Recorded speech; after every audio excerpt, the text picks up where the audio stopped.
तो आपके दिल में आता है अगर ऐसा ही करना था तो हमें बताते। किसी के बारे में मालूमात हासिल करनी हो ना लेना ना खुद का खरीदा है कुरान खानी रखी है नहीं किसी का बुलावा है तो वही उठाते हैं। मैं तो बस फारिग होती थी।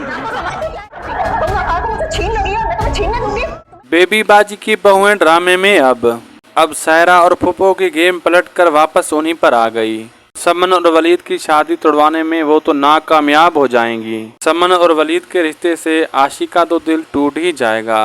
अब सायरा दूसरा हथियार अपनाएगी। सुमा को बिजनेस में इस कदर तबाह बर्बाद कर देगी वो तो कहीं की नहीं रहेगी। और दूसरी ही जानिब अजरा ने जिस तरह से समन और वलीद का रिश्ता जोड़ा इसी तरह से वो अजरा के घर को खराब करेगी, जमाल से शादी करेगी। आप सबको ये ड्रामा कैसा लग रहा है, किसकी एक्टिंग अच्छी लग रही है, कमेंट करके अपनी कीमती राय का इजहार ज़रूर कीजिएगा। वीडियो अच्छी लगी तो लाइक कीजिएगा, शेयर कीजिएगा और हमारे चैनल को लाजमी सब्सक्राइब कीजिएगा जैसे कि ऐसी वीडियो आप तक पहुंचती रहे। मिलते हैं अगली वीडियो में, तब तक कि हमें दीजिए इजाज़त। अल्लाह हाफिज़।